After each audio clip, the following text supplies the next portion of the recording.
Un elemento que resulta ser importante es la diferencia que existe entre Aristóteles y Kant respecto del uso de lo que ellos llaman razón práctica o uso práctico de la razón, porque uno puede confundir los términos y uno puede confundirse respecto de los planteamientos de cada uno de estos dos filósofos. Eh, la diferencia entre filosofía teórica y filosofía práctica para Aristóteles y la razón teórica y la razón práctica también eh, viene en contraposición a su maestro que era Platón. Platón pensaba que había una misma secuencia que conducía desde el ámbito de las experiencias sensibles hasta el ámbito del conocimiento de las ideas y de la idea del bien.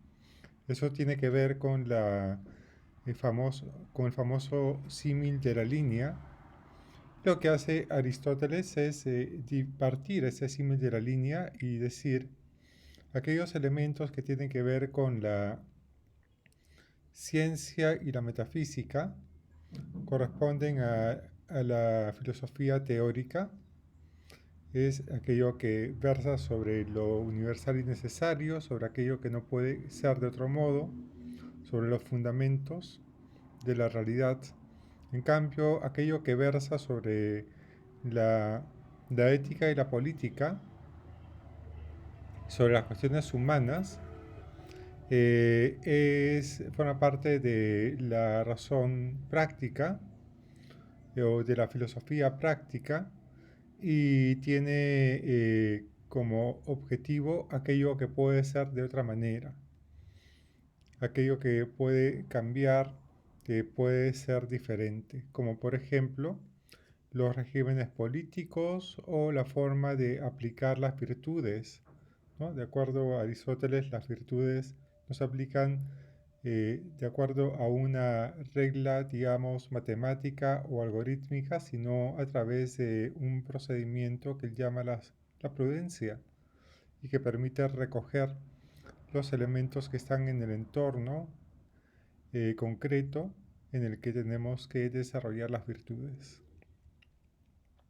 En cambio, para Kant, la diferencia entre razón teórica y razón práctica es muy distinta a la que proviene de Aristóteles. La, la respuesta de Kant, digamos, el problema que tiene delante Kant no es la continuación del símil de la línea de Platón, que sí era un problema que Aristóteles veía como un asunto que había que resolver.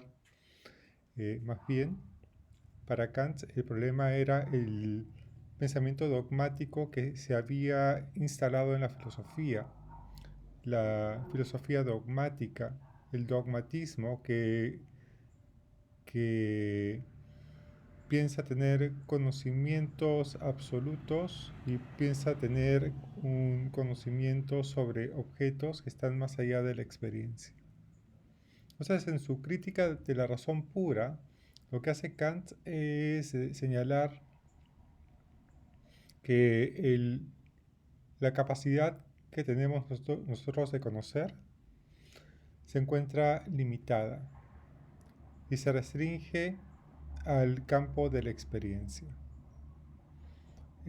Aquella capacidad cognoscitiva sería lo que Kant llama la razón teórica.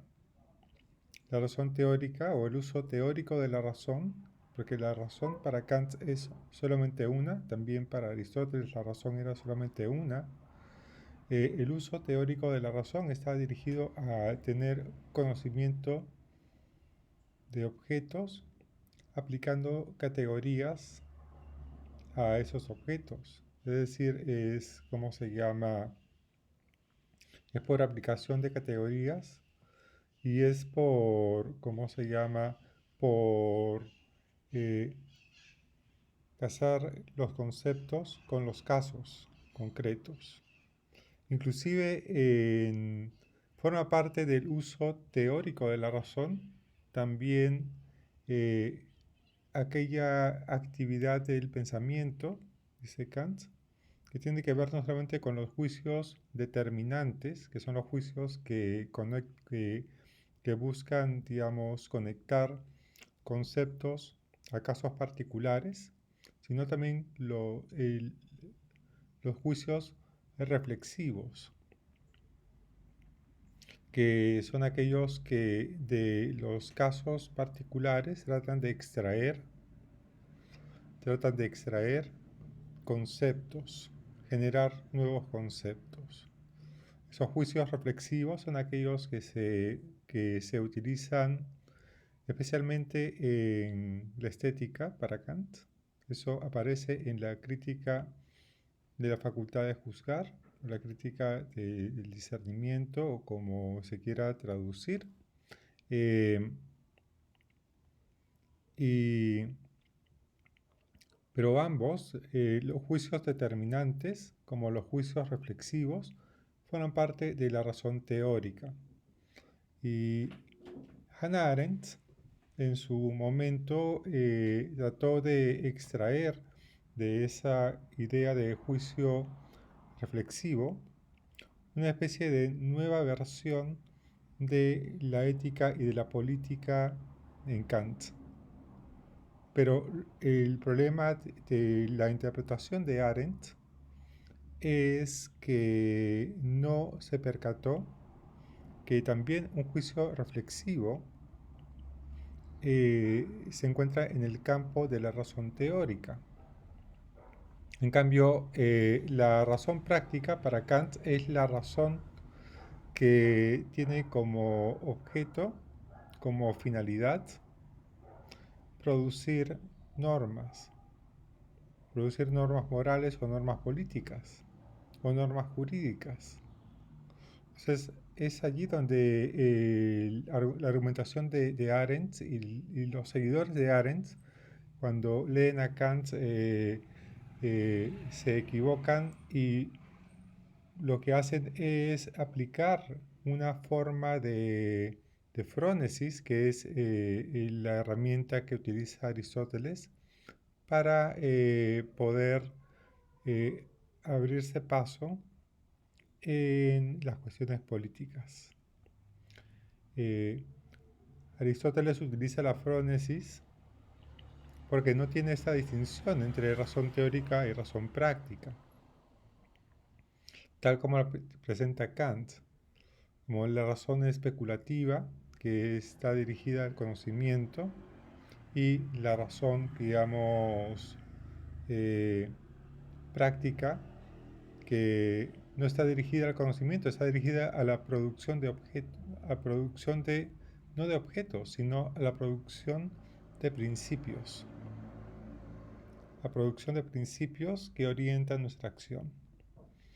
Entonces, mientras que para Kant la razón teórica está dirigida a conectar de una u otra forma conceptos con casos, ya sea de manera determinante o de manera reflexiva, la razón práctica más bien no está dirigida a conectar ningún concepto, no parte de un concepto que se tenga que, ¿cómo se llama?, que aplicar a un caso.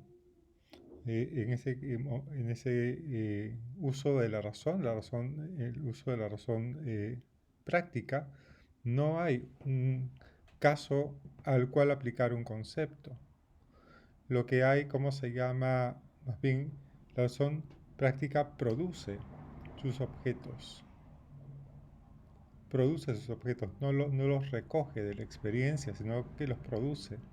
Y en ese sentido, la razón práctica lo que hace es produce principios para orientar la acción. Produce razones para que podamos orientarnos en la acción. Una razón es, ¿cómo se llama? Es un elemento cognitivo que al ser cognitivo permite justamente ser fundamentado y ser criticado y nos permite orientarnos en la acción. Entonces permite abrir un espacio en el mundo que no existía en el mundo.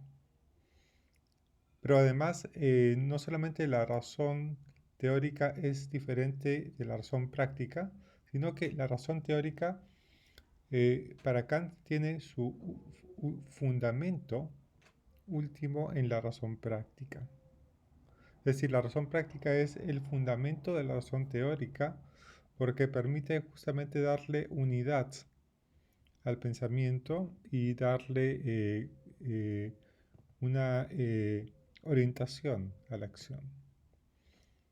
Bien, entonces aquí queda claro que no podemos asociar lo que Aristóteles llama razón práctica con aquello que Kant llama razón práctica. Son dos cosas completamente distintas.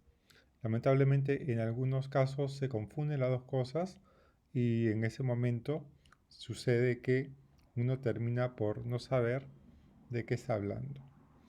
Bien, si les ha gustado este material, denle like y suscríbanse para recibir más materiales como este y nos vemos la próxima vez. Gracias.